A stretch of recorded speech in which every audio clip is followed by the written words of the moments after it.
मुझे बेसिकली तो डॉक्टर बनना था, तो ये दूर दूर तक वहमो गुमान में भी नहीं था कि कभी मैं जो है वो शोबिस में जाऊंगी या इस तरह से कुछ भी मुझे अपॉर्चुनिटीज़ मिलेंगी। So I wanted to prove that wrong कि मुझे बेटा बन के दिखाना है। ख़ास तौर पे हम इंसान जो है ना, खुशी में तो हम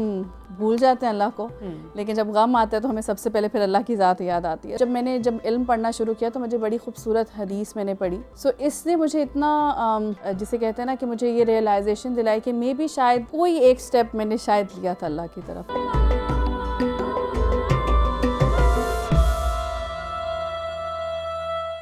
मीडिया में आना कैसा हुआ, और फिर मीडिया में आना भी बहुत पीक देखी, स्टारडम देखा,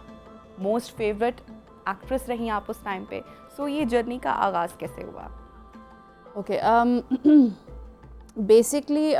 कोई जहन में कुछ ऐसा नहीं था जैसे कुछ लोग होते हैं, दे बचपन से उन्होंने एक प्लान बनाया होता है कि मुझे सुपरस्टार बनना है या मुझे फिल्म एक्ट्रेस बनना है या ड्रामा एक्ट्रेस व्हाट्सएवर। मुझे बेसिकली तो डॉक्टर बनना था, तो ये दूर दूर तक वहमो गुमान में भी नहीं था कि कभी मैं जो है वो शोबिस में जाऊंगी या इस तरह से कुछ भी मुझे अपॉर्चुनिटीज़ मिलेंगी। बस अचानक से एक अपॉर्चुनिटी मिली और उसको भी इसी तरह ये सोचकर अवेल किया कि लेट्स ट्राई। और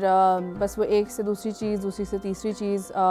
अगेन तब भी कुछ ऐसा क्लियर नहीं था कि what exactly I am doing here. Because मेरा जो स्कोप था या मेरा मेन जो लाइफ का मकसद था सबसे बड़ा, वो था मुझे अपने पेरेंट्स को सपोर्ट करना था। As I've mentioned many times कि I was the only child for like 9 years। तो वो फिर बेटी थी, तो एक सोसाइटी का प्रेशर होता है कि बेटी है तो पता नहीं बेटी तो बोझ बनेगी, बेटा नहीं है, बेटा होता तो सपोर्ट करता है and all that. So I wanted to prove that wrong कि मुझे बेटा बन के दिखाना है। सो क्योंकि वो एक जो मेन गोल था वो ये था कि बस अब जो है वो कुछ बन कर दिखाना है, so that I can support my family और उनका नाम रोशन कर सकूँ।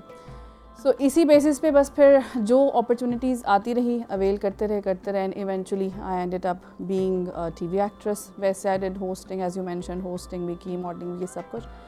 सो yes, that's how it all happened. मैंने उसको सम अप करने की कोशिश की है बजाय इसके कि मैं पूरी ही एक दोबारा You were blessed in a way कि आपने तो बेटे से भी बढ़कर दिखाया, और जो आप उनका नाम रोशन करना चाहते थे, आपको अपॉर्चुनिटीज़ भी मिली, वो स्टारडम भी मिला, वो फेम भी मिला। लेकिन हमने हमेशा सुना है ना कि जो मीडिया की दुनिया है ये इतनी ग्लैमरस है कि वंस यू आर एंटर तो then there is no come back. तो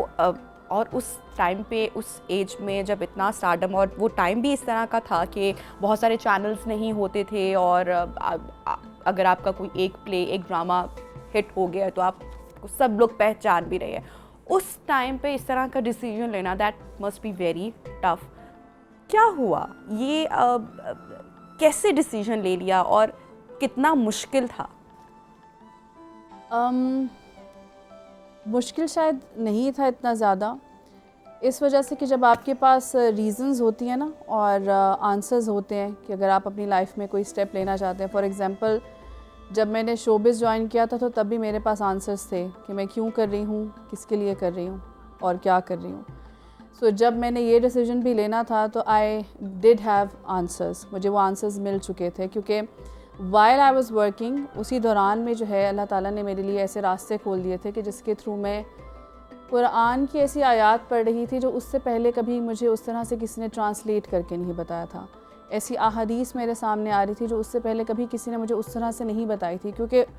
वो वाला ज़माना था ना, वो जो कि ये 10 लोगों को भेजें तो आपकी तमन्नाएं पूरी हो जाएंगी और अगर नहीं भेजेंगे तो जहन्नुम में चले जाएंगे।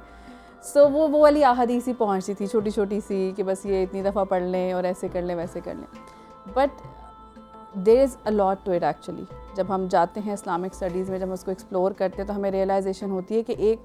हमें जो बेसिक पहुंचाया जा रहा है ना, जो हमारे स्कूल्स में पढ़ा देते हैं या हम टीवी से सीख लेते हैं थोड़ा बहुत, या कोई दर्स वगैरह में जाकर वहाँ से कुछ सुन लिया कर लिया, तो वो सिर्फ एक कतरा है, एक समंदर है पीछे पूरा, जहाँ जो हमें हमारे इल्म में नहीं है, हम उससे एक्चुअली महरूम हैं। सो वो मेरे सामने जो है ना, वो रास्ते अल्लाह ताला ने खोलने शुरू किए कि मुझे इस तरह, मुझे ऐसे लोग मिले। You were spiritual before that? Yes, उससे I पहले भी कुछ लोगों का, मैं हमेशा अपने शोज में बात करती हूँ कि एक कनेक्शन होता है, Yes. एक, और वो बड़े, I think they are chosen people, वो बड़े ब्लेस्ड लोग होते हैं जिनको लगता है ना, जब वो जाए नमाज पे बैठते हैं तो उनको लगता है कि भाई कुछ सुन रहा है या सुनने वाला है, दिल हल्का हो जाता है। तो ये कनेक्शन हर एक का बिल्ट नहीं होता है। आपका ये वाला फेज था या ये सब कुछ अचानक हुआ और स्पॉन्टेनियसली हुआ? नहीं, ये फेज़ था and I was not the only one, I will be honest, क्योंकि मैं पहले भी काफ़ी जगहों पर ये कॉन्सेप्ट्स क्लियर करती हूँ कि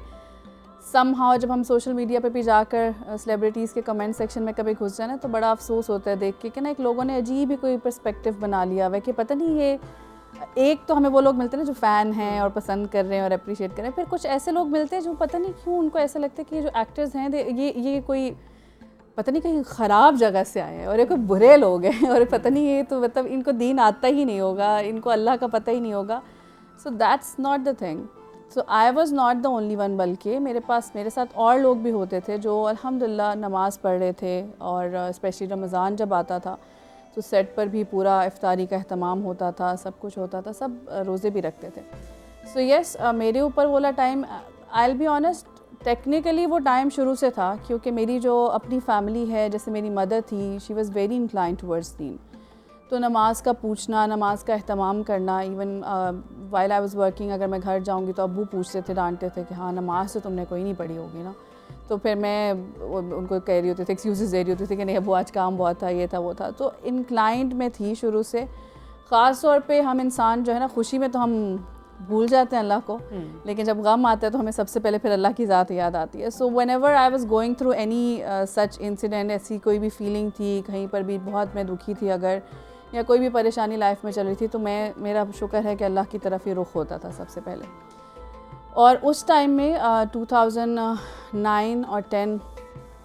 उसमें मिक्स चल रहा था। सो एक तरफ स्पिरिचुअल साइड भी बहुत ज़्यादा, स्पिरिचुअल फेज भी बहुत ज़्यादा हाई चल रहा था, ऑन द अदर हैंड अपने करियर को लेकर और अपनी लाइफ को लेकर भी एक चल रहा था phase, because I was learning singing, basically I was practising singing and I was planning on to become a singer, कि मुझे लग रहा था भी ये एक्सप्लोर करना रह गया तो ये भी एक्सप्लोर कर लूँ। सो उसमें अल्हम्दुलिल्लाह आई गेस